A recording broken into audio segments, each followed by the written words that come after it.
Fuck it. All right, we're live, ladies and gentlemen. Welcome to the MMA Advocates presented by Crossing MMA and RepTheAdvocates.com. My name is Eddie Law. We have Fred Kirby out of Ohio and Mr. Dan Rodriguez out of ABQ. Hopefully, we'll be joined by Nick Palicka might make an appearance tonight. Who knows? And Jesse's somewhere out in space right now trying to find a satellite to hook up to. So it's going to be us three for now. So we were talking before the show. Somehow we got into the Bellator pay-per-view fucking talk. And about who's the highest paid. So Dillon Danis comes out saying he's the highest paid fighter in Bellator. Hadn't even taken a fight yet. You know, reports out there saying he's turned down fights already with who he turned down? Fucking one of the Gracies. Yeah, one of the Gracie guys that he turned down and all that, whatever reason. Regardless, I said that there's no way Dillon Danis is the highest paid fucking fighter in Bellator. I said Chael Sonnen is the highest paid in Bellator because who is selling this pay-per-view? Chael fucking Sonnen. Look, Fedor's not selling this pay-per-view. All right, all the casuals and the Bud Light fans know about Fedor is that all the hardcores are saying he's the greatest heavyweight of all time. It's all they know about him. 99% of those Bud Light fans haven't even seen his fights, and they're too lazy to go on YouTube and type Fedor fight. They're just too fucking lazy to do that shit, so they're just taking our word for it, right? But Chael Sonnen is the one at the press conference, which was fucking a mess and entertaining as fuck at the exact same time. Shit talking Vanderlei with Vanderlei on a screen, fucking doing blowjob, fucking whatever. Someone's got to tell him what that really means. Like you literally just offered Chael Sonnen a blowjob, Vanderlei. What the fuck, dude? Like we know you're like the joke is you put on a wig you become cyborg, but goddamn, dude. Anyway, well let's talk about this shit, man. Dave, you how do we put this? So you built up the Lando Venata hype train before it derailed itself, basically. Now you're working on Dillon Danis. Yeah, you derailed it, right. Yeah. So now you're working on Dillon Danis. Now, if you could do me a favor and derail it faster, I would be very happy with it. But why do you think Dillon Danis do you believe Dillon Danis when he says the highest paid? Well, I mean, he probably had offers from the UFC, offers from World Series of Fighting.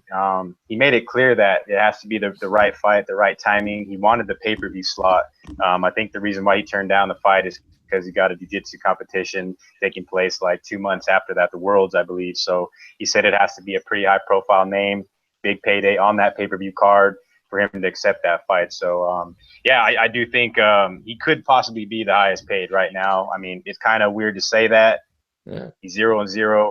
We know he is who he is because he's fucking Conor McGregor's boy, and he sometimes thinks he's fucking Conor McGregor. But going forward, we are going to see Dillon Danis here in about a month and a half's time compete against Jake Shields at Submission Underground. So we're going to get more. Everybody's going to get more and more familiar with Dillon Danis. He's not just going to be the guy that's carrying Conor's fucking gym bags in. Yes, he is. We're actually going to see this guy fight. So I'm looking forward to it. I'm building up that hype train. Like I was telling Jesse last week, he's not here to hear me tell him right now. Look at what we're hearing. Danis is the highest paid, and he's going to make his mark on Bellator. That's all there is to it. Hate him or like him, I'll try to derail it as soon as I can, though, Eddie. But for now, let's keep this hype train going, and let's have some fun with this shit. I can't fucking stand Dillon Danis. I respect his skill in jiu-jitsu, but this whole thinking he's like the darker, the Tam McGregor is annoying. What do you think about that motherfucker, Fred? Listen, David, you're a good kid. I like you. But you're high as fuck, Jack. There's no fucking way Dillon Danis is the highest paid fucking shitbird on Bellator's roster. And I'll tell you what, I agree with Eddie. I assume it's Chael Sonnen. And I'm going to tell you another thing. I don't know about you two poor pricks, but I have had my fill with fucking Mr. Wonderful Chael Sonnen. Did you hear this prick on the mic today? The undefeated motherfucker, are you high? Or do you think we're goofy? Bro, not only are you not undefeated, you got snuffed out by Tito Ortiz in your last fight. And all due respect to Tito, because I know he's a legend and he deserves it. And I ain't trying to just be like the fighter bashing show. But Tito ain't been fucking legitimately good in a month of Sundays. Mm-hmm. So, like, real talk, Chael Sonnen probably ain't top 25 right now. I mean, that dude's not very good. You can only blame so much on ring rust, bro. Like, I'm assuming that you was real good when you was juiced up on the roids, but now that USADA's in play, you know what I'm saying? Even though I guess Bellator don't use USADA, right? No, they don't. I don't think so. No. Either way, he got in so much trouble that I would say he's probably not on the sauce no more. And quite frankly, I just don't think that cat's that good. You're right about Fedor. And you know what? As much as I like Fedor, fuck Fedor too, okay? Fedor is over that hill. Wherever the hill was, he went over that bitch fucking, a few years ago, man. Lorenz Larkin and Douglas Lima is a fun fight. Is fighting fucking Michael Chandler. Brent Primus? Brent Primus, I think. All due respect, but I get your point. Guy. Yeah, to be on their pay-per-view. I don't know, dog. Do y'all really like? Is there a fight? I heard. I think it was Luke Thomas had mentioned earlier that somebody said, why did they do like Fedor Rampage? I have a little more intrigue in that, to be honest with you. Like this card, to keep it funky with you, man, a whole lot for me. Mitrione Fedor is interesting just because it's Fedor. I couldn't give two shits less about Vanderlei and Chael. I'm sure I'll watch it and I'll get around to seeing it. But realistically, Vanderlei hasn't fought in years, and Chael looked like fuck against Tito Ortiz's last time out. So I don't know, man. This whole idea of a card is very fucking worrisome to me. I like Scott Coker. He seems like a good guy. He usually makes good decisions, but I don't know about this pay-per-view shit with this card, man. I think this might end up blowing up in Bellator's face in a major fucking way. And that's what I was going to ask you. Do you think this is going to backfire on him badly? Like the first one kind of backfired too. Yeah. I don't know. Well, the first one was what? Was it Rampage and Mo? I think so. And it was like $20. This one's it's actually one of the topics. This one's going to cost $50. Bruh. Last time it was $20, right? Or last time it was 20. Right, yeah, it was $20 and it still tanked last time. Badly. I don't know. Different product this time. I mean, my question to you guys is like, you guys heard about Mirko Cro Cop laying it out there saying, hey, give me Fedor in a farewell fight. If that actually does happen, I mean, that could be a pretty big draw in New York. I mean, we've seen Mirko Cro Cop defeat 3 guys in less than 48 hours and jump on a plane with $1 million in a fucking briefcase. So love to see that fight happen, but I can't believe that. I think it was Luke Thomas was saying something about Greg Hardy being on this card as like some type of buildup for a pay-per-view. I don't know where you got that shit from, but he actually did say that. But this card, for me, I mean, they added the Gallagher Machida fight. That's a pretty interesting bout as well. But I honestly do not believe Vanderlei makes the bout. And I think somehow, some way, they may, in fact, get that Cro Cop Fedor fight booked. It's still a ways out, but Mitrione, after what happened last time, I mean, they got to have some type of backup plan here. That's just my opinion. Here's the thing with it, though, because look, again, everyone's talking about money fights in the UFC, right? Now you got Cro Cop's like, oh, I want Fedor in a fair weather fight. When is he going to mutter the words money fight? Listen. Coming. How long ago was their first fight, man? Fucking forever. When was it? I mean, like a decade ago, or was it 8-9 years? At least a decade. I mean, 10. And that was one of MMA's greatest bouts. Mm-hmm. You know what I'm saying? That was like, comparable to maybe our Fraser Ali or our Thrilla in Manila. That was a big one for us. Foreman and Ali don't fight 10 years later. This is what I don't like about MMA. Kind of, it's like we lose our prestige. That bout don't mean shit now. Cro Cop ain't been good in for, you know what I'm saying? That fight was what it was back in Pride because of who those cats was. Because it was motherfucking right leg hospital, left leg cemetery, Jack. Yes, sir. That, when those two fuckers met off the first time, they were the baddest men on the planet, and that's what gave it its intrigue. If they fought now, again, I'd watch it, but in the same sense that I, God rest his soul, would watch a Kimbo Slice fight on YouTube. The Stipe and Junior, when that fight happens, that's when heads tune in, man, because those are the two baddest men on planet Earth, and fucking tune in for ultimately. I mean, you'll get a few of the dude bros, Fedor, And that's the thing is, again, I know Dave's the one that calls them Bud Light fans, but the Bud Light fans, the casuals, they don't know fucking Fedor or Cro Cop. They're barely gonna know Matt Mitrione. You know what I mean? Or Vanderlei too, because everybody knows that everything stems from their Ultimate Fighter thing where Chael fucking double-legged him in the gym. But then again, we do know the reason why this fight's happening. Vanderlei and Chael, basically Chael signed to Bellator to fight Vanderlei. Yep. And I think the Tito fight came about. It was a payday for him. Like Andy would say, Chael's got to make some money to buy some new belts for Submission Underground. So fucking Chael, man. I mean, if he shows up, we know Chael's going to show up, but is he really going to show up? Okay. Someone compared him the other day. I was talking to a buddy of mine. He compared him to Bob Sapp, as in he'll sign, he'll promote his ass off, and when it comes to the fight, he'll lay an egg. Yeah. You agree with that, Dave? Oh, 100%. I've seen it time and time again. I mean, that's why I feel the way I do about Chael. We know Chael's had some pretty epic bouts back, back in the day, the Anderson fights, just the second Silva fight. Just if you guys watched MMA, I mean, we've all watched for over a decade now plus. But Chael Sonnen in his prime, totally different guy. I mean, now it's just all about the money for him, and he's not in there to win fights. I mean, shit, who's gonna really pick Chael to beat Vanderlei? I want to make a point on this real quick before we get off this topic, though. How much do we actually let guys slide for cheating? I mean, I kind of made a joke about it earlier, but it's kind of true. Yeah, that motherfucker was good when he was low-key roided out. I mean, was the cat ever that good when he wasn't on roids? There's no real proof to point that he wasn't. I mean, I suppose there's no proof to point that he was roiding that whole time, but you know what I'm saying? You see a spike in the dude's performance, then he gets popped for fucking, PEDs, and then he gets his fucking ass whooped and he goes on this large decline. I feel like MMA has this weird thing of forgetting very quickly, like, oh, such and such is coming back from a suspension for steroids. No biggie. Let's just let him be fucking champion of the universe again and act like that never happened. Dan Henderson, Josh Barnett. I mean, some of our most beloved characters in MMA have been cocksucking motherfucking cheaters. That sucks, but it's fucking true. And you can't just bend reality because your guy got caught, Like that, I don't know, man. I hold that against Chael, low key, man. I mean, he was the man, kind of, but like, how much of that was just him cheating, and how much was actually, his real skill? Because the first fight with Silva, I mean, look at how he dominated Anderson. Had never been done, and what happened post fight? He popped for fucking shark testosterone, whatever he was using. So, and then the second fight, you guys seen what happened in the second fight?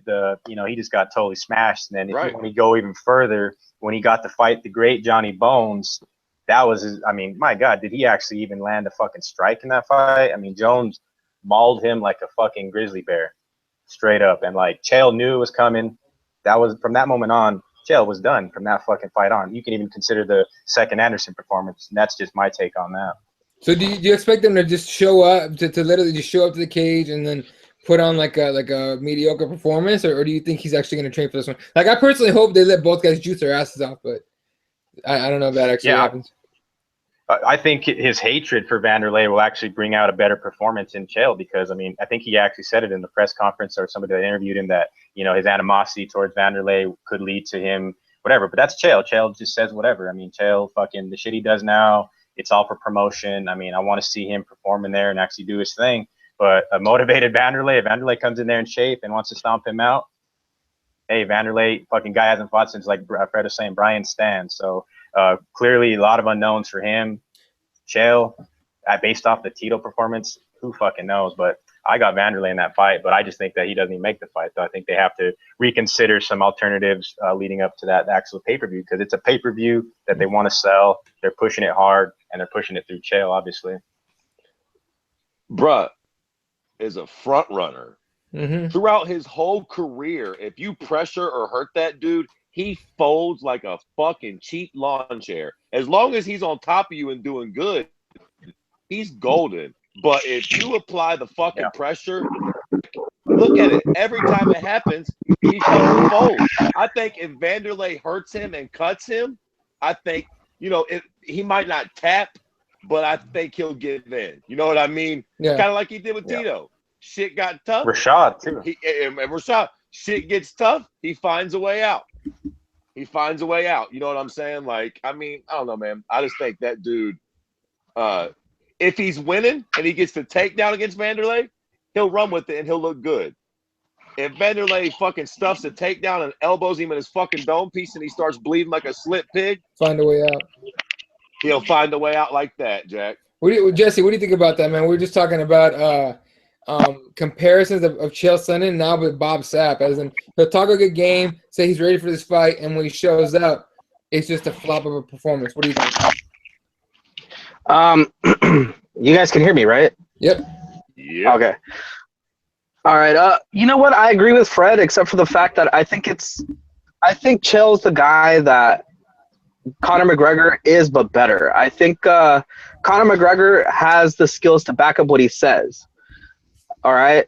Chael is the guy that would just sell the pay-per-view, sell the fight, and then would show up, would fight his ass off, but he's not going to take that brain damage. You know, and in my opinion, that's not a bad move. You know, if you're a guy that's trying to have longevity, you start getting smacked up a little bit.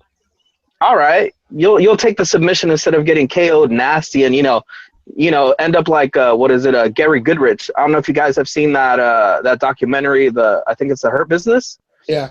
I mean, that is what I hope no fighter ever gets to. I mean, that's just sad. So I don't think it's a bad thing. I think it just comes down to credibility. How long can he play off of his name until just people stop tuning in? And you know what? It sounds like people are still tuning in. I mean, look at the last event against Tito Ortiz. A lot of people tuned in for that. Free. We're going to find out what his name does now that we're asking people to pay money to watch his funny ass. But you tend to forget that they have Fedor on there. Another name that a lot of people still hold in high regard. Who? I agree with you. I think Fedor is the most pay-per-view draw. Overhyped fighter in the entire world. I don't think he's even top 10 of heavyweights of all time because he fought guys that were just outside of the best of the best fighting the best. He was just fighting tomato cans. Right. 10? What, you think he fought legit guys back then? Well, I mean, but Jesus Christ, I'd throw him in the top 10. You're getting a bit blasphemous there. Nah, you know what? Because think of some of the top 10 heavyweights right now, even currently, some of the top 10 heavyweights. They would smash Fedor. Even back in the day, Fedor, they would smash him. Because he's a little guy. He should be fiber. You know what I'm saying? But, again, Bellator is doing what the UFC did for, what was it, UFC 200. They're just throwing everything there, and they're going to try to hope that people pay the $50 to go watch it. I'm going to watch it. If it was any more than $50, I probably wouldn't watch it, but I'm going to watch it just because I think some of the fighters are probably going to be the last time where we're going to see them fight, maybe, like Fedor, like Vanderlei, like those two guys are probably the last time we're ever going to see them step into that, squared circle or whatever, into that cage and, do their thing. I don't know what kind of thing they're going to do. It's probably not going to be the thing that we remember them doing, but they're going to do their thing. I'll tell you what, I think it's also Chael Sonnen's last fight, but Five-Book MMA on the comment says, Chael, just talk to my shoe, not Vanderlei. If you guys missed the press conference, Chael Sonnen actually took his fucking shoe off, put it on the table, and said, here, it's the same as talking to Vanderlei. Talk to my shoe. I was like, oh my God. Oh, so, Lord. And I know Fred said he's basically tired of that shit. I'm getting annoyed by it, but it was still funny, and it was what carried that whole press conference. You know what's funny is the more Chael talked, the more Matt Mitrione would answer questions that no one even asked him. You ever notice that? I don't know if you guys watched it, but somebody would ask Chael or Fedor or Chael or Vanderlei a question, and after Chael or Vanderlei answered it, Matt Mitrione would hijack the question and answer it. And everyone's looking at him like, motherfucker, no one asked you. No one gives a fuck what you think about this question. It was fucking hilarious.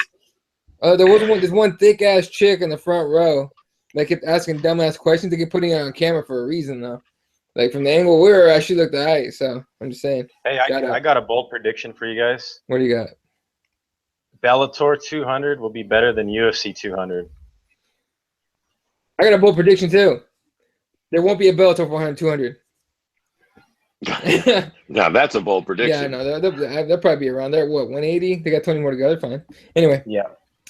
But I'll tell you what, this blows up in their face, they're in trouble. The same way the UFC kind of took a hit on the UFC 200. All right. Before we let this go quickly, what do you guys think this does pay-per-view wise? Pay-per-view buys wise. I don't know. Anyone have a number they want to guess? I think it fucking tanks, dog. I think it tanks under too. Fucking 50. I think it 56, 75, something. I don't think it does 100. I think it tanks hard. If they add the king of or the future king of Bellator, Dillon Danis to that, it'll do great numbers.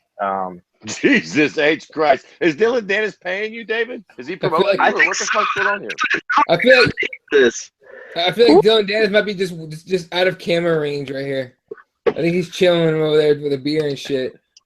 Just telling Dave, like, just keep fucking me up. That's what They get Crow Cop on there to fight a Fedor, and they add Dillon Danis. They're gonna fucking do great. New York, for sure. Dillon Danis was Crow Cop. Why are we even talking about a guy who's not even fighting anytime soon? Why are we even talking about this guy? I don't know. We started off talking about how he claims he's the highest paid in Bellator, and I made the point that it's probably Chael that gets paid the most in Bellator. But I think Fedor is the one that gets paid the most, guys. I'm pretty sure Fedor commands some fat money right there. Well, I'm not saying he doesn't get paid a lot. I'm saying Chael Sonnen gets paid more. Because Chael Sonnen sells pay-per-views. Fedor don't even speak English. No. Time out. Let's be honest about that. He doesn't about that. Shows up with this stupid little sweater and that smile that he has, and that's it. For the hardcores, dude, they're not. This is pay-per-views in it for us. They're not making this pay-per-view for me or you. They're making this pay-per-view for to bring in the Bud Light fans. Wait. Did he just freeze?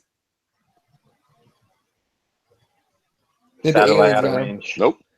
Satellite out of range. Here's what trying to make a point. Can you hear me? Yeah. What's up? Okay. You don't think that this is a pay-per-view for us, the hardcores? Because do you really think, how are they going to sell Vanderlei versus Chael unless it's to the hardcores? By putting a press conference and letting Chael talk. When did that fight start up, though? During a UFC, Tough Brazil, basically? That's when the whole thing, like, really, really got to, like, a head, right? Right. How are they going to use any of that footage? They can't. How are they going to sell that? They can't. Yes, they can. Dude, time out. Let Chael fucking talk. The same way they let McGregor talk. McGregor sells his ass off. Who did he fight before to get to the title shot? Dennis fucking Seaver. That didn't matter. The people tuned in to watch this fucker talk. Right, but like think of like the hardcores. The hardcores are the one that are like, oh yeah, that fight was supposed to happen. Yeah. Mm-hmm. Do you think any of the casuals are gonna be like, oh yeah, that fight was supposed to happen? No, they don't know. They don't know anything about that. But yo, do you think? I mean, I can say myself. Do you think hardcores are going to fucking pay $50 for fucking Vanderlei Chael? Why are you paying 50 for that? I want to, but I just can't justify it. And Fedor? Man, $50 though? Did you not watch him fight Maldonado? You watched that fight, right? What the fuck? Okay, wait. Again, how many casual fans watched that fight? Fedor against Maldonado. How many of them did? I'm guessing 0. Only the hardcore fans went and saw that fight. Correct? Right. Exactly. Okay. You're proving my point, though. You're proving my point, dude. What are you talking about? The hardcores are the only ones that know and understand who these people are. They're going to try to sell these guys, but that doesn't mean anything to the casual. The casual might tune in and be like, yeah, I guess it's fights. Whatever, but the hardcores, they're at least good for 100,000, at least 100,000. Out of here! I will. You know what? I will bet you guys want that it breaks 100,000. Looky here, now things are getting fucking hot. How about you bet that disgusting mustache? I will bet because you still haven't paid your bet, sir. You still have a bet that you need to pay. Hey. And to gain the locks back in here, the locks you get betted. You have to pay your bet first before anything. Oh, come on. Anyway, all right. Here we go. Okay, so you said 100,000. Anyone else here guessing over 100,000 or 100,000? Under. I say under, man. Pretty close though. That's a good estimate though. From now this is before because we got to move on at this point. Let's just say someone gets injured. It makes it even less, right? Oh, hell yeah. Fuck it, sinks it. They lose Fedor or Chael, it's fucking game. But think about it. They at least get over 1 million views with some of these stars, quote unquote, that they have on this pay-per-view. You don't think at least 100,000 of those people are gonna convert over to pay-per-view? At least 100,000. You guys are crazy the worst pay-per-view the UFC can put on, the worst, does at least 200,000 views. At least 200,000. You're saying that their product is less than? You guys are crazy. That's exactly what I'm saying. The UFC is a brand at this point. Yeah. Like, you hear UFC, it's UFC. The fucking casual fans don't even give a shit who is on it. Oh, UFC's on tonight? Yeah, Let's go watch it. Especially if it's free. It's Pizza 9, and then it's Pizza Hut, Domino's. It's weird, type right? shit, right? I really want Bellator to catch up, but whatever. All right, let's move on. We've fucking been on this forever. Oh, dude, 5 books says 75,000. Yeah, so we'll see. Anyway, let's take Justin Gaethje. Now, Justin Gaethje supposedly, according to sources, is a free agent. Ray Sevel put a sources. Yeah, sources. Ray Sevel put a big old stop to that shit, saying, hey, he'll want to get your facts right. He's not a free agent. Who do we believe here? Because at this point, I don't know who to believe. Fred. Listen, as much as you guys don't like the nose, and I can dig it, and as fun as it was to see the nose get told off on Twitter, I think we all know WSOF is fucking belly up at this point. They ain't turned a nickel the whole time they've been in promotion, and we've all seen this coming from fucking miles away. So, Ariel might be wrong for now, but I think that's definitely – listen, Justin Gaethje is going to Bellator or the UFC, Jack. Eventually, WSOF is fucking going the way of the dodo bird, and goddamn it, anybody that's worth a damn will end up in the UFC or Bellator. So, to make a long story short, I think we see Justin Gaethje in the UFC before too long. Wrong for now, and Ray Seppel might be trying to, play it out as long as he can. Maybe they got one last little trick to try to pull off, but everybody has predicted that WSOF has been fucking bleeding money since they started. So I mean, like I said, anybody who knows their ass from a hole in the ground knew this was coming. But so you believe he's free agent then? If he's not now, he's about to be. Like, he might not be yet, but I think WSOF is going up in flames. So once that happens, the motherfucker, he becomes a free agent by default. You know what I'm saying? If they can't give him fights because their fucking organization is Kaputza, because goddamn the money talks and bullshit walks. And if the money done got spent, it is what it is. All right. So what do you, Jesse? What do you think about that? You think who do you think is right, Seppo or the nose? I think Ray Seppel. He did an interview with MMA Junkie last week, I think it was, and he talked about how a lot of people are saying that he's a free agent, and he's not. He's still under contract. I think they're in contract negotiations, and I think they had they had a period where he could accept offers from other promotions, but they still haven't matched their offers. He still hasn't received all the offers that came in. So the nose is wrong, and let's just revel in the fact that he's dumb, he's wrong, and he probably got trolled. All right, Dave, what do you think? Oh yeah, Ariel's definitely wrong. I mean, Ray Seppel, definitely, that's his guy. Justin Gaethje has been champion of WSF, the moneymaker, basically there for whatever money they've been pulling in. I mean, the guy makes a hell of a lot of money fighting down there in World Series of Fighting. So that leads me to believe that him in the UFC is it would be a good thing. Don't get me wrong. I'd love to see Gaethje fight against the top guys at 55. Known tough bastard, very high up on the list. Would love to see what he has in the UFC. But I think Bellator has been coming correct with the money. I think they probably have something on the table for him right now. And I think the time right now to join Bellator for Gaethje is perfect. I think they've already probably gave him a decent offer, in which the UFC is probably just going to try to offer him fucking peanuts. So, but Marlon Moraes, the other guy who's also a great champion in World Series of Fighting, who's made the jump to UFC. The UFC made the money right for him, and they may do so for Gaethje. But I do think we see Justin Gaethje in a Bellator cage no later than like August at the latest. No later than August, you said? Yeah, I think they get him. They get the deal done soon. They get Gaethje a fight because I think he's probably wants to get back in there and compete. and I think Bellator could snatch him up right away. Let's talk about somebody else who actually wants to fight. Marlon Moraes wants to fight, wants to be at UFC 212, but nobody wants to fight him. Fred, who you want to see him up against? What is he? Feather? Bantamweight. Bantam? Oh. Fuck. I don't know. You hit me too quick with that. But also, like, are we talking about what's realistic? Who's actually available for 212, or just like fantasy shits? Well, because I mean, I think you could take him pretty high up the ladder. I think we all could agree that he can compete on a pretty high level. But I don't, I don't know. I don't know if I would quite put him top 2-3. Who's what do we got going on at like number 4 or 5 in the division? Anybody know off the top? Kerr. Rafael Assunção. I like that fight. Lineker would be fun. And we all know Jimmy Rivera is a killer. That guy's title shot bound eventually. Jimmy Rivera's been looking for a fight. At the same time, do you want to give him someone so high that they actually have a chance to beat him? Don't you want to build him up a tiny bit?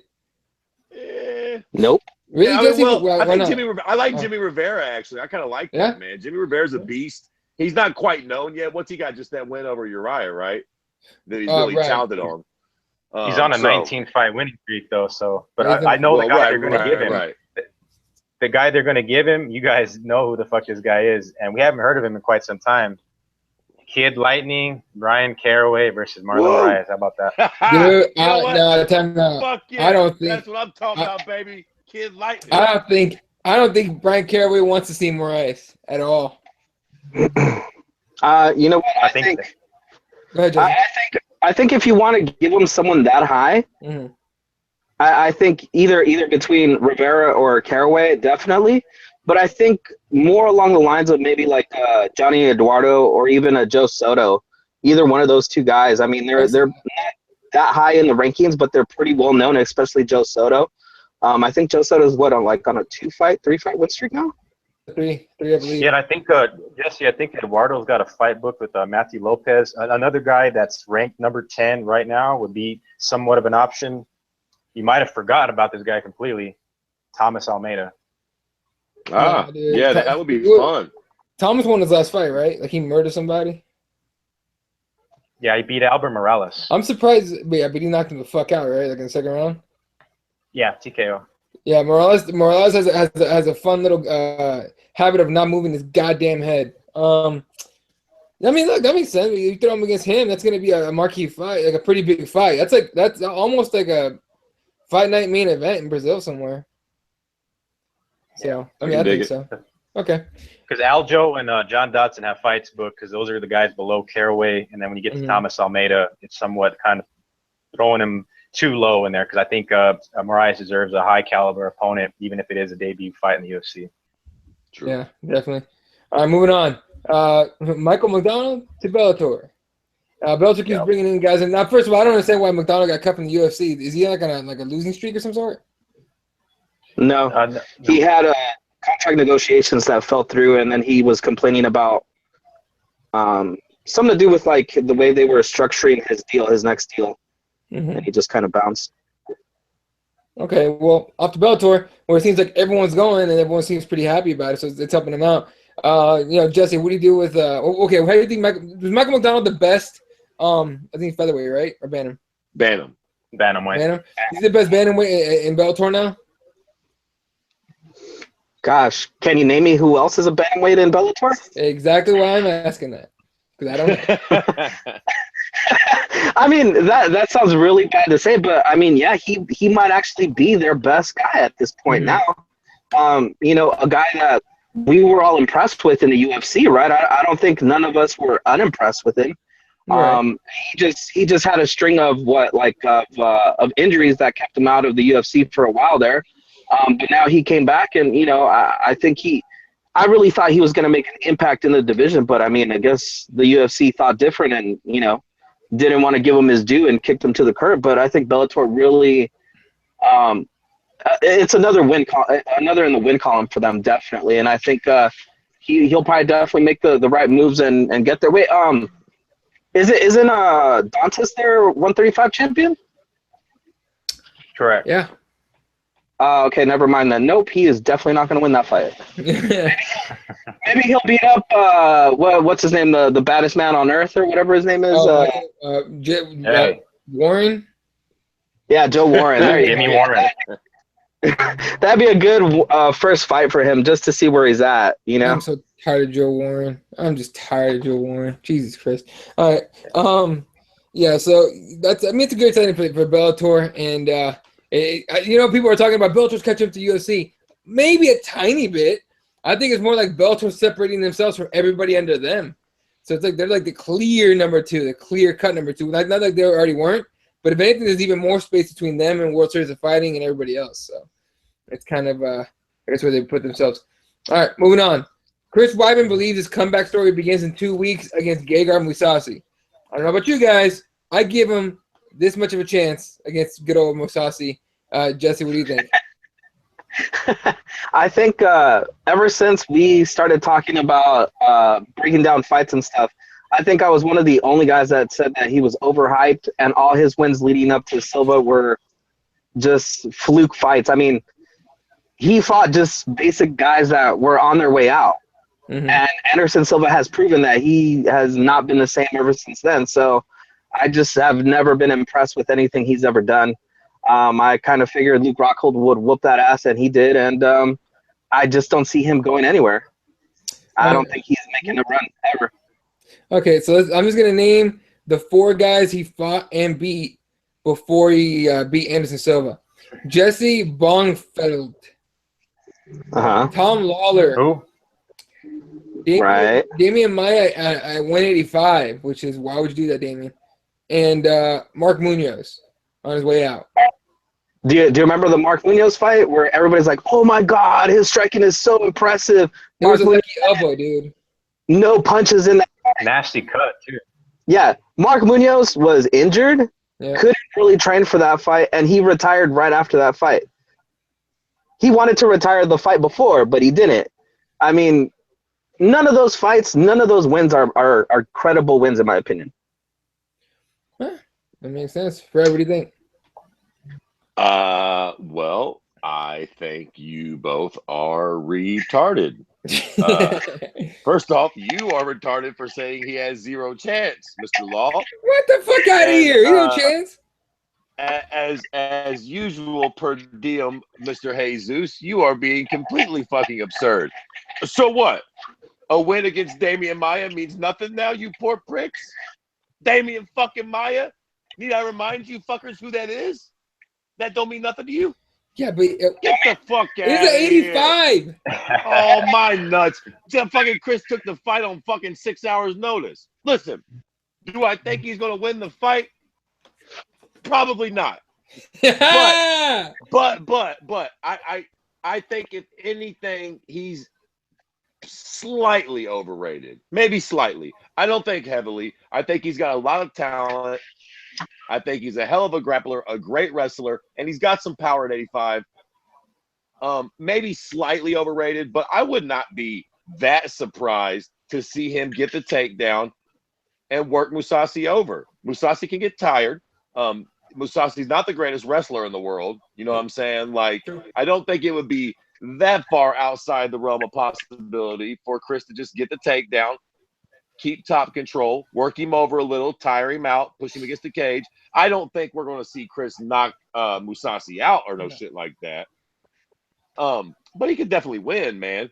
I don't think he will, but it would not be surprising to see him win a kind of boring, grappling fucking heavy decision against Mousasi. That would not really shock me. Dave, what do you think?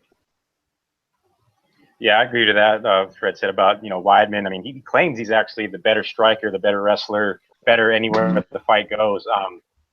Gegard Mousasi high up on the known tough bastard list. I think he might have been my known tough bastard of the year last year, but he's been on such a fucking tear. I mean, for him to have to fight Weidman right now, I think the fight, the timing that it's happening makes it's great timing for the fight.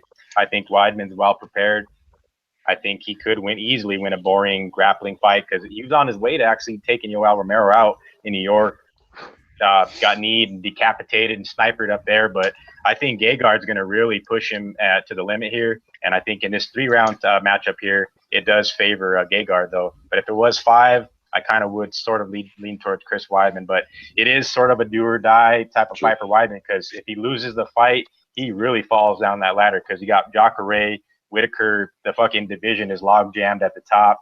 Bisping doesn't know if he's fighting GSP or not, or if he's actually going to fight Yoel. So it's a bit of a shit show. But I think Gegard gets the job done in impressive fashion, though. That's something like, you know what I mean? You haven't heard anybody say, but Weidman's in a weird fucking place. He's at the wood pile. If you guys watch Eugene S. Robinson's Knuckle Up, you know what I'm talking about. So he'll return to the wood pile, and he may not ever come back, or maybe he goes to fucking Bellator. But he's a former champion, though, and we've seen that Andre Arlovski has 4 losses in a row as a former champion, and he's still getting fights. So, but Chris, man, after that knee from Yoel, it's hard to pick him, but it'll be a boring-ass decision if he does win the fight, though, for sure. Let me ask you guys something, though.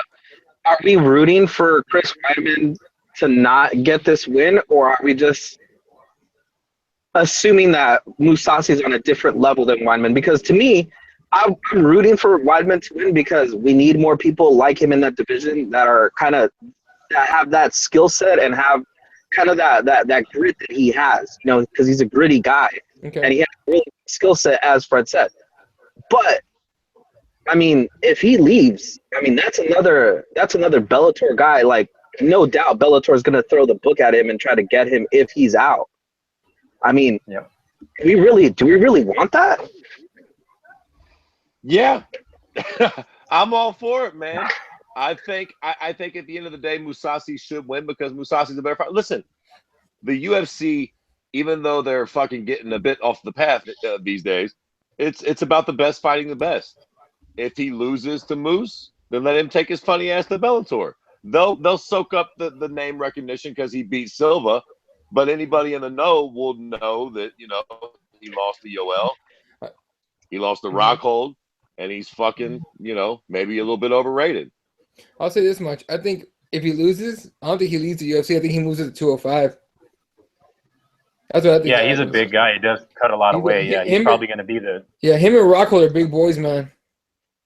Yeah, that's true. Because, if he does leave the Bellator, they will snatch him up for sure. I don't know how many fights he has left on his contract, but I think it's true, honestly. Yeah, he'll be somewhat of a draw, but I think he will stay in the UFC and he'll just move to light heavyweight. But mostly because they need more motherfuckers there. They just tell him, like, look, we'll give you a little bit of a pay increase, but you got to go up. And I think he'll do it. So, anyway, all right. Moving on. Jon Jones, off probation, not off suspension. That doesn't mean he's back. It just means he could leave the state of New Mexico, right? I'm right on that? Yeah, I think maybe he got that interlock taken off his fucking Corvette, I believe, too, huh? And his the ankle bracelet. He did a bunch of, I don't know if he did that, if he had that or not, but he did a bunch of fucking whatever. He did a bunch of community service. Thank you. I can't even talk right now. Anyway, Jon Jones. Is this the last time we see him in trouble or not? Date. The Jon Jones Files, Chapter 14 here, guys. We heard Dana White say this guy's got 13 lives. So where he stands right now, I mean, we know the title's getting defended in 2 weeks' time. So it makes sense. I mean, we hear about Jon getting off probation, all this timetable of him coming back. So everything leads to UFC 210. And then as far as I know, Jon's been in the gym training, working with Brandon Gibson, a lot of private training, strength and conditioning stuff. I mean, same old Johnny, honestly, though. He's been on Twitter. He's been kind of a little bit active on and off of Twitter, tweeting, deleting shit he normally does. But I think he knows where he's at right now, and he knows he's one fuck up away from really being in such a fucked up place. I mean, we know he's the greatest of all time. In the cage, outside the cage, Gaethje. Cannot trust the guy. I mean, the clock starts now, or as of last night. So hopefully we do see a clean title change hands at 210. And Jon takes on Anthony, or he takes on DC in a very much anticipated rematch that, in my opinion, we will never see. Fred, is Jon Jones do we see him stay clean from now on, or is this just gonna be a little bit of a pause from his mischievous ways? Man, I tell you one thing. I hope we see him stay clean And I feel like on some real shit, if you're like rooting for that dude's demise and for him to fuck up, you ain't no real fight fan. Like, real talk, man. Real talk. How often do you get to watch a sport and see the living GOAT compete? You know what I'm saying? Once we realized how good Michael Jordan was, that motherfucker was gone. Like, usually once motherfuckers get those accolades as legit greatest of all time, it's usually when they're gone. I mean, you can make a very legit argument that Jon Jones is the greatest fighter that's ever competed. Goes strength of competition, his fucking record. I mean, all around, the dude is probably the greatest of all time, for real. And what we watch and what we all love to watch, he's the best that's ever done it. And he's got such an interesting story because at the peak of his fucking career, he was, you know, stripped of his title and his ability to compete for all these outside factors. Nobody ever beat him in the cage. Gus Jones, Jack, and that was it. I mean, what he's done has been fucking nothing short of amazing, man. So fuck, man, I hope it would be a fucking shame if we didn't get to see him compete, or if we didn't get to see that DC rematch, or if we didn't get to see him fight AJ because of fucking coke and white broads. I mean, Jesus Christ. As fun as that could be, you know, that would be fucking stupid, man. You know what I'm saying? We need to see this guy lose in competition, or at least fucking compete. We don't want to see him, you know, lose outside of the cage and end up not even fucking competing because of fucking drugs and you know, Jesus fucking Christ, acting like a freshman in college, drinking and driving. He had to go back and get his bowl. John, smoke blunts like a real black man. Smoking bowls like a sissy. I drive past that the intersection that happened, guys. I drive past it and I think of it as that intersection is the only thing to actually beat Jon Jones is the fucking intersection in Albuquerque. Yeah, he didn't even listen to that intersection, man, because he ran away, came back with a lawyer, beat that cop. He got away too, didn't he? That motherfucker. He sure did. Jack. Talking about black guys getting shot by the cops. Not only did he not get shot, he fucking got away and got to a buddy's house and called his bitch or his sobered up. Greg Jackson, somebody fucking sobered up on the couch. Jon Jones is a bad motherfucker, Jack. He eluded the police and he had a pregnant white woman. Hey, he's the asshole, but he's not retarded. Fucking monumental in my book. Shit. Goddamn freedom fighter. Yeah, we've seen them all lose. We've seen them all of them lose at least once, except for John. And I'm not even the Matt Hamill. Fuck that. He never lost that motherfucker. Oh, come on, stop that loss is not count. The car out of Matt Hamill. Yeah, that loss don't count. It's bullshit. Anyway, all right. Moving on to the next thing before we hit combates and a few fight bookings here. Bellator 170 headlined by King Mo against Rampage Jackson. They had their little press conference today. Rampage Jackson being a clown, King Mo calling him fat and a bunch of other shit. Now Dave asked a question on the chat, and actually I'll let you answer it first, Dave. Do we care about this fight? Yeah, I don't think I care because I think you brought it up last week, Eddie, that Rampage didn't know it was a heavyweight fight or didn't know the actual weight of the fight. So if Rampage is not interested in the fight, then I'm definitely not fucking interested. I've seen every single fight in Rampage's career, so this one I can give it a pass though. But there will be future events in Bellator that will have my attention, just not this one. Fred, you gonna tune in? Listen, I'm absolutely interested in this fight, and do you know why? You poor fucking Cuban pricks. Because it's free. True. The old saying goes, if it's free, it's for me. It's Friday night, right? Think so. Yeah. Well, for Eddie's like 4-hour delayed. Fuck you, live. Bellator. So, all right. Yeah. It's like fucking Thursday afternoon for Eddie. But listen, whatever, man. Fucking Friday night, it's free. I mean, I'm not saying I'm fucking, jumping out of my skin for it. But as long as Rampage don't get held down, there should be a little bit of fire action happening for a little bit there. Does anybody know what the co-main is for that card? What's their co-main? See if they can pull it up real quick. Jesus Christ, that means it sucks bad. Well, it ain't good. Here's the thing: that he making a joke saying that that Rampage is gonna have to get that Plan B because he's gonna hump him.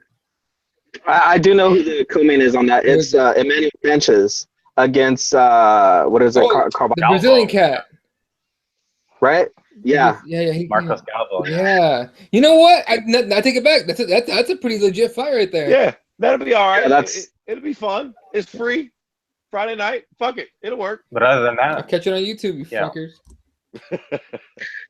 Anyway, yeah. But do you see this fight?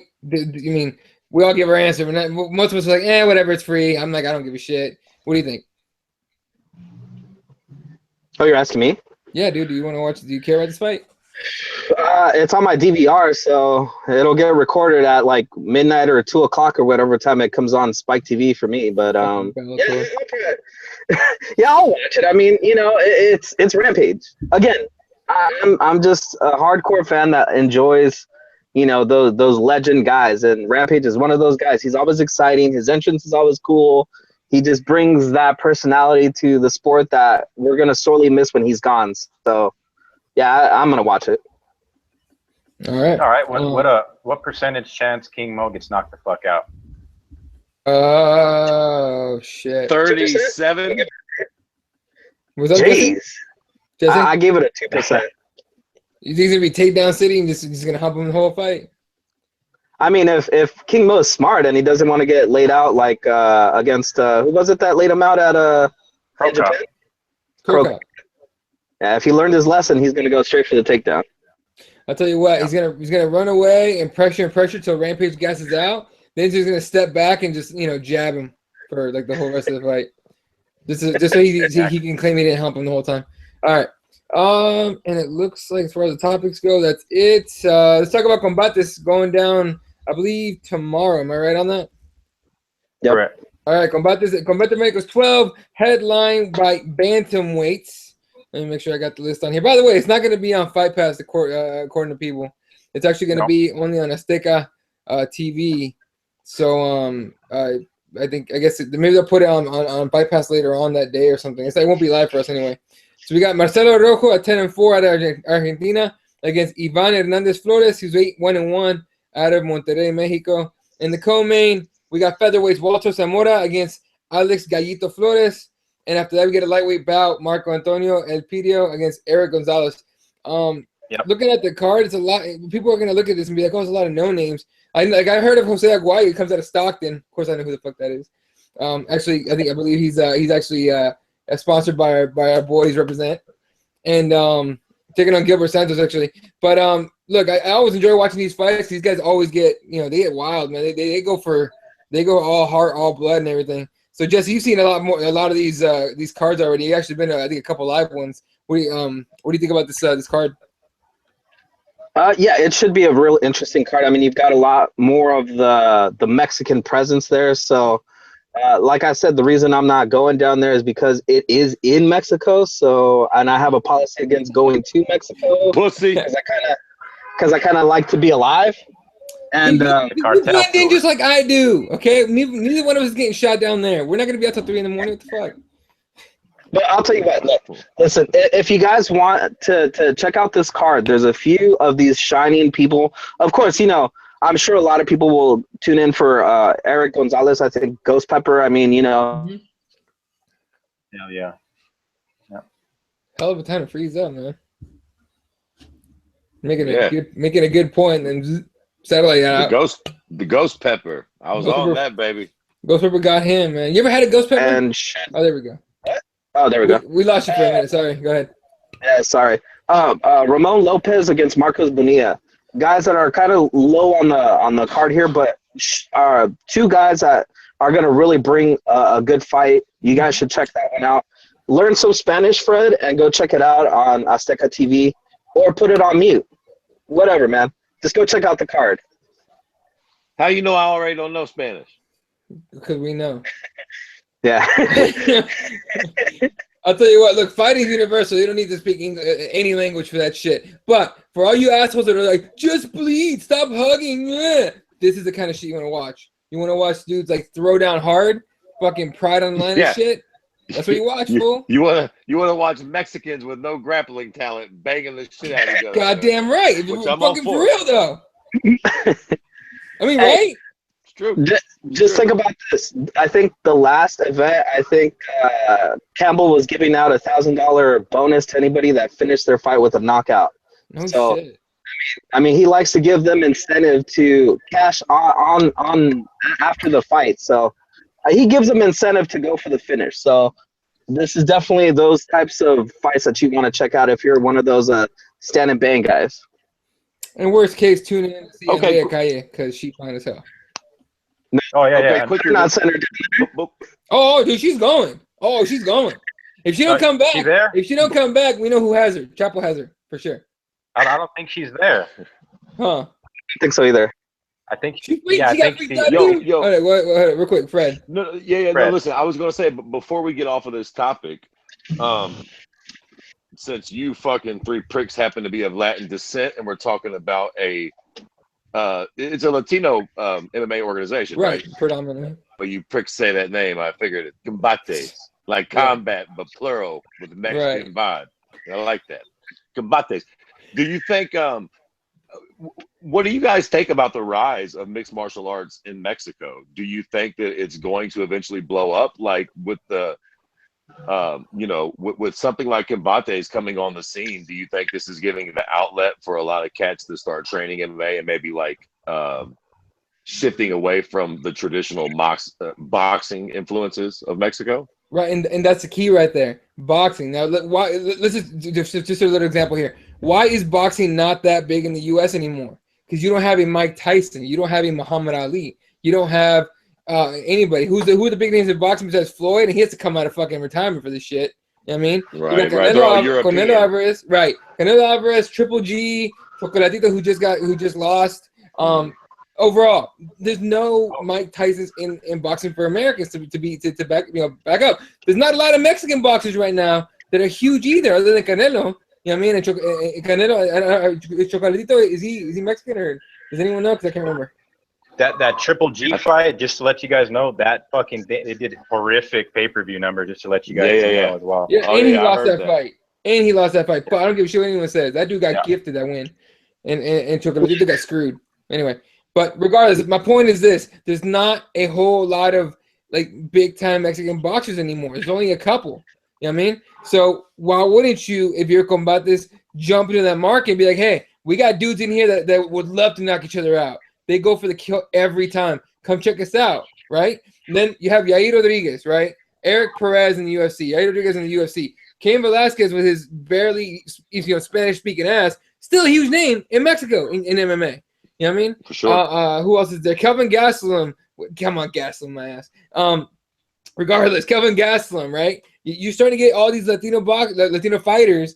It's gonna get big. It's gonna start evening out little by little because the boxing like talent just isn't there. The names are not there. So, in my opinion, it's slowly but surely, very slowly but surely, it's gonna catch up and surpass at some point. We go to this at the pace we're at right now. Fred, I think to your point, it's hard for the Mexicans to kind of get away from their tradition. Their tradition is boxing. Until you get that old school mentality out, then that's when MMA is going to flourish in Mexico. I mean, like Eddie was saying, you're starting to see some of these guys training in MMA and starting to become big. Oh shit. What happened?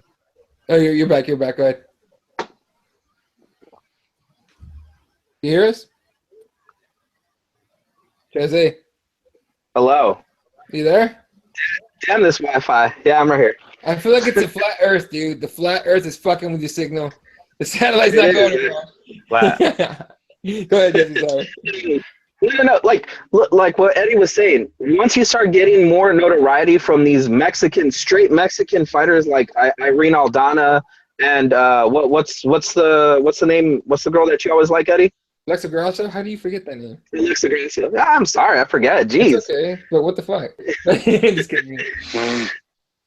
When you get more of these straight Mexican like fighters, that's when you're gonna start getting that push better. But right now, I think it's really tough. Even when Combates goes to Mexico, even when the UFC goes to Mexico, you get a lot of fans, but you don't get a lot of like that real swell underneath it. I mean, when UFC went to Mexico, who was their biggest star over there? Fabricio Verdum, Yeah. a Brazilian.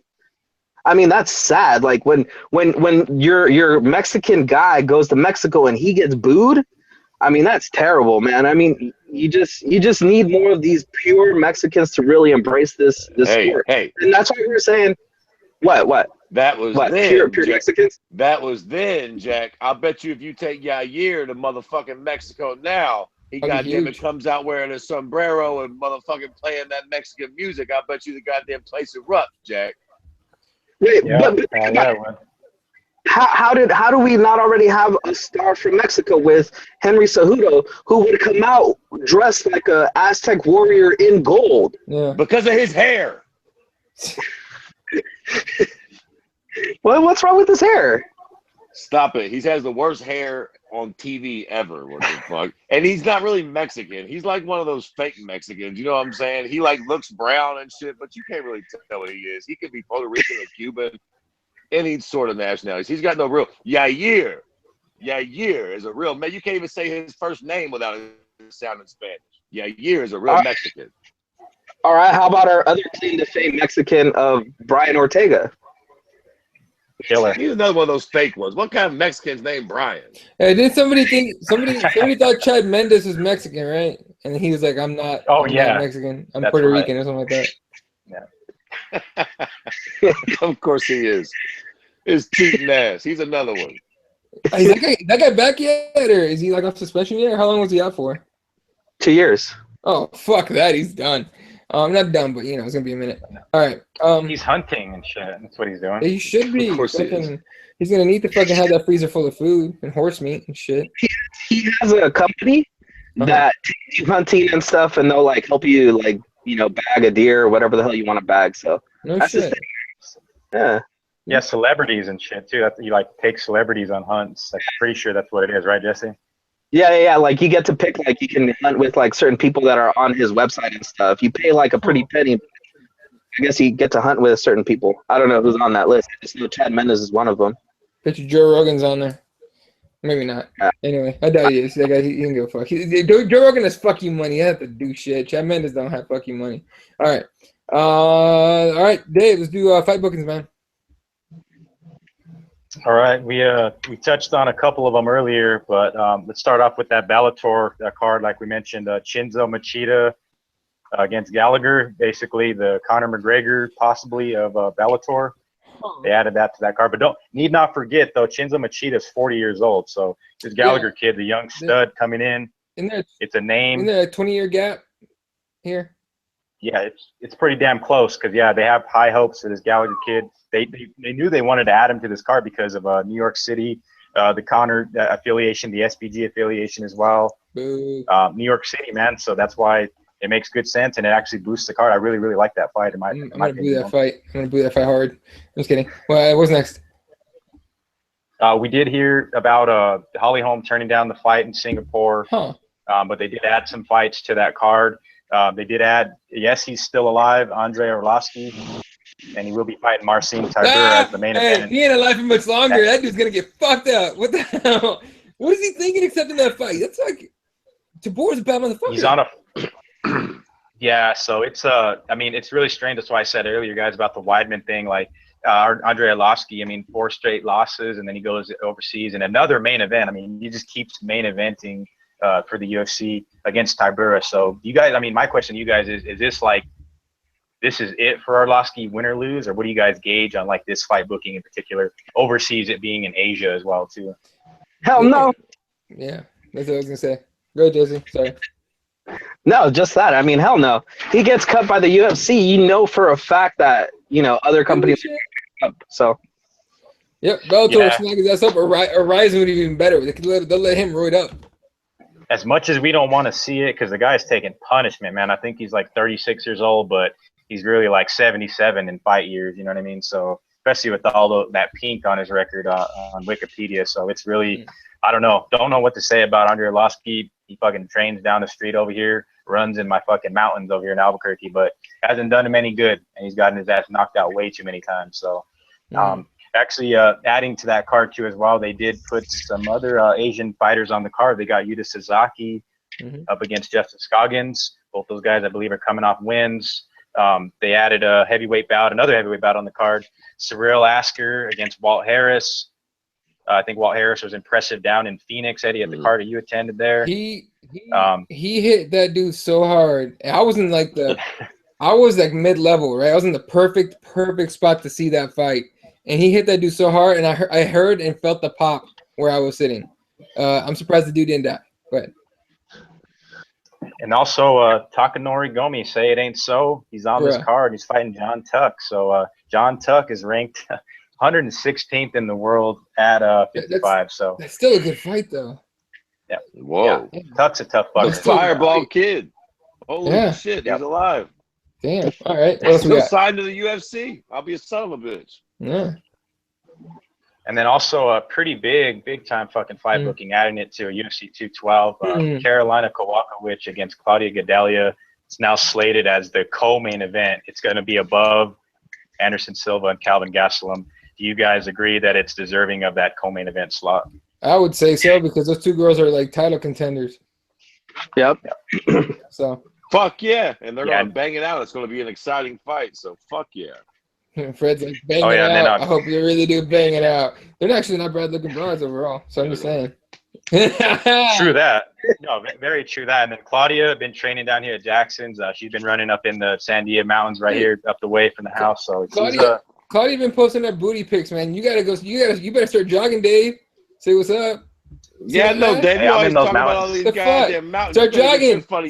Be like, hey, Claudia. How about let's go out for some dinner. Let's get some food. You can see some of that ass in person. Don't get David's wrist broken. I'm joking. Yeah, she'll kill you. Yeah. They're jocking my mountains. Everybody is. So. So also, is the goal to be able to send Fred Kirby to where these women are, just to get like Fred over there to mingle with these women? What are we doing with me and women? I feel like we should just stick to getting Fred the CM Punk fight. That's just me. Anyway, all right. Talk about that. Oh, well, go ahead, Dave. Get through the fight books again. But before we go, that'll be our last thing to talk about here. Go ahead. Yeah. Okay, and then also a pretty nasty fucking matchup taking place at 185. I'm pretty high on this cat. I've been tuning into all his fights in the UFC. I mean, he's really just like a low-key guy at 185. We know what's happening at the top, but he's ranked number 25 right now. He goes by the name of Eric Spicely. He's taking on Antonio Carlos Jr., also added to UFC 212. That's a good fight. No, horse face? Yeah, horse face. Yep. Shoe face. Sorry, shoe face. Yeah, dominant guy too. So that's why Eric Spicely's got his hands full there, and it's a fucking hell of an event. And it's high up on the card. It's just before Anderson taking on Calvin. So also one last fight booking. Shout out to another cat I'd represent up in NorCal, Yancy Medeiros, taking on Eric Silva, who fucking knew he was still alive as well. But yeah, he's fighting on the card as well. That is a scrap, motherfuckers. All right. If you guys don't the slobber knocker. Yeah, if you haven't seen Yancy fight, you gotta watch Yancy fight. That dude does not give a fuck. All right, and then the other fight that I want to talk about besides the the CM Punk shit, Verdun versus Overeem is a rumor, or they're working on it for like 212 or something like that, or 213. I'm not sure, but they're working on it. So you know what? Can I just go on record first off and say that this fight makes my fucking dick hurt? Okay, I don't. Does anybody remember the last time these poor pricks got in a cage together? The fucking butt scoot competition.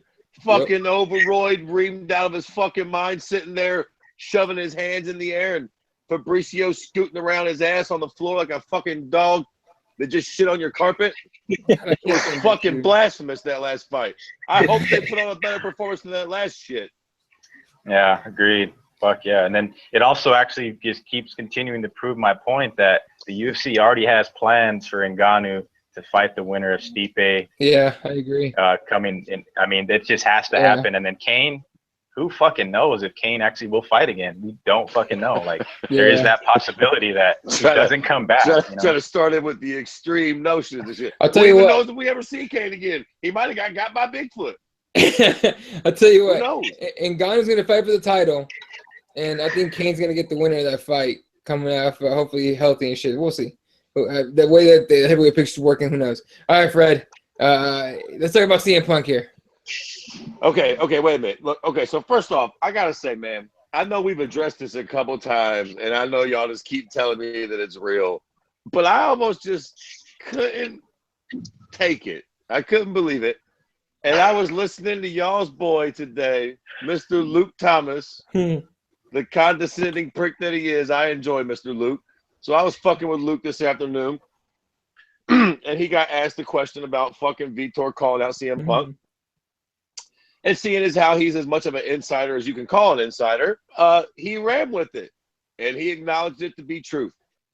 And at this point, I have no idea. I tell you what, I wouldn't license that Brazilian prick to fight no more, because clearly he has lost his mother effing mind. Yeah.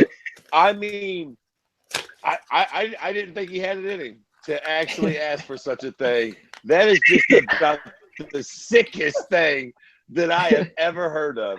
And I would imagine that fight literally could not get sanctioned. I mean, this is a guy that got snuffed out by Mickey Gall, who's a cute little prick, but basically a 55er. Fuck, Vitor.